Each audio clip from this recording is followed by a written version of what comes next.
yun. Umano na. Balik sa Valenzuela. So, what's up mga idol, mga kabukid, nandito tayo sa Valenzuela ngayon.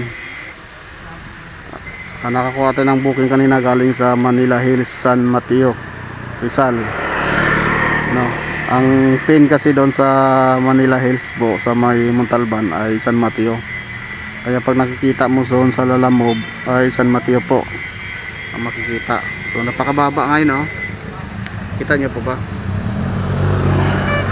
So yun, kanina kibali hindi tayo nakapag hindi po tayo nakapag starting ng vlog kanina doon sa pag-alis natin dahil nga po ay madalian lang kasi yung na-drop natin ditong damit kasi yung na-pick up natin dito sa may drop natin dito sa may Amba, Valenzuela subdivision po kasi to mga idol, ay damit ng patay. So pinaparas nila, nagdagdag na lang sila ng 100. Pero kung totoo yung credit card, credit nga po yon, credit po yon na kinuha, credit po yon. Tapos yun nga, nagdagdag na lang sila ng 100 pesos para ma-eras at hindi na ako magkuha ng malawang booking. So yun, dito tayo sa Amba subdivision. Dati na tayong pupunta dito sa panahong year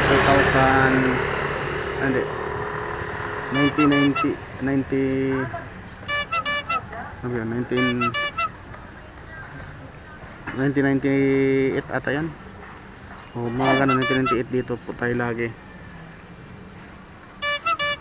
So yun mga idol, labas muna tayo dahil may mga raming booking na ako kasi mapababa. Ayun, so yun, bye bye. Hi guys, hi mga kabukid. So nandito tayo sa area po ng Valenzuela, dito malapit sa Ubando.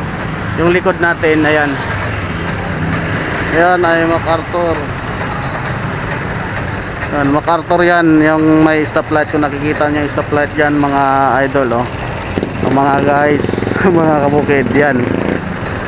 At saka ito po yung LRT, LRT na tagos po ng Pampanga. Ito sa taas na yan.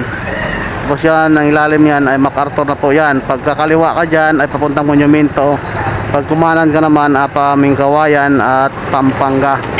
So nandito tayo sa area po ng Dalandanan nata to.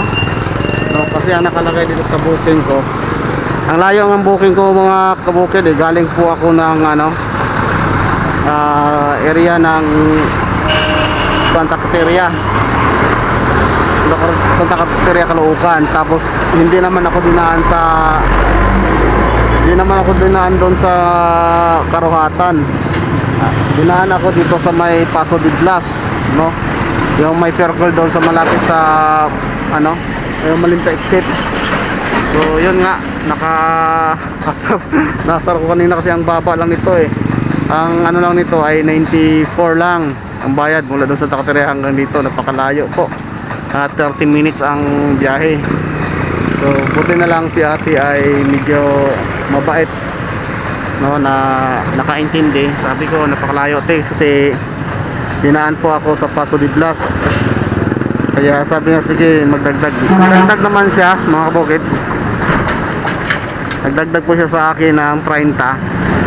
So yun, thank you ate sa yung pagka-awa mo, intindihan mo yung tulad namin na mahihirap, Sana po ay marami pang tulad sa iyo na nakaintindi sa aming mga kalakayan sa pagbabiyahe. So maraming salamat po. At yun guys, nandito tayo uli at nag-aabang tayo ng booking ito.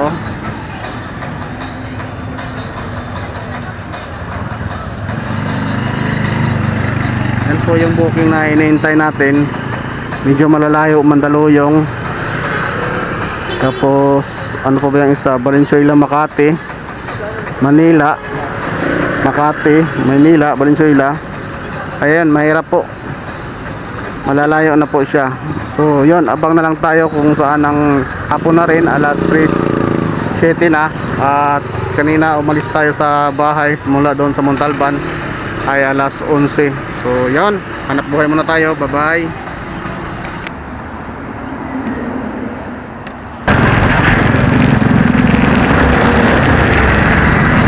Guys, dito tayo sa service road ng Valenzuela papunta po sa Paso de Blas. Galing tayo ng malapit sa Ubando.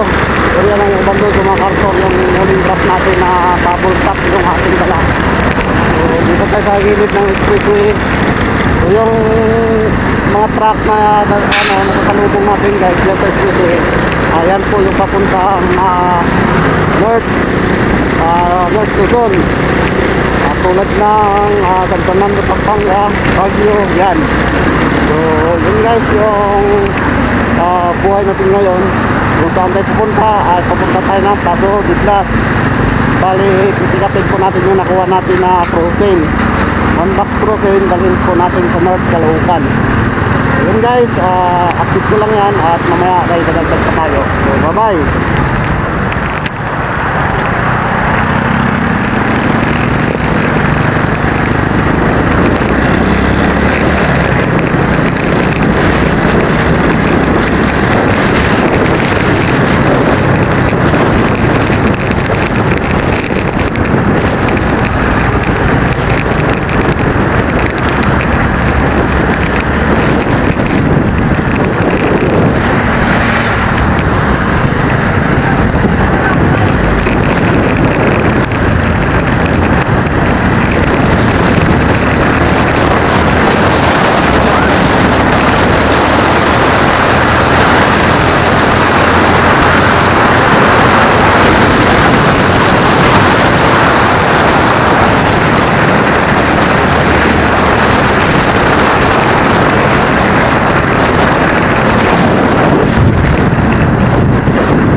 Dito, palit ko na ako sir.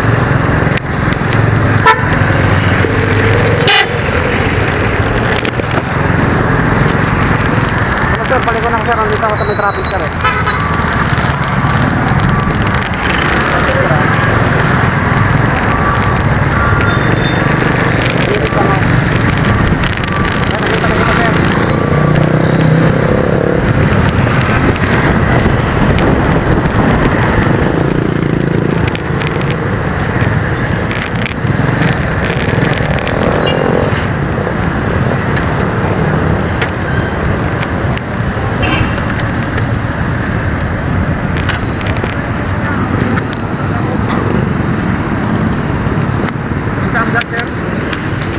Ha?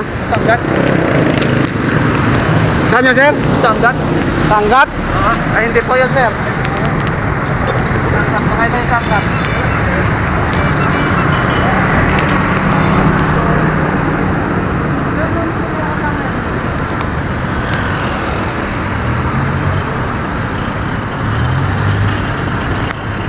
Sa likod nga lang tayo, wala tayo sa harapan guys, no? Kasi sa harapan doon yung sa may MacArthur. Sa likod lang tayo, ito oh.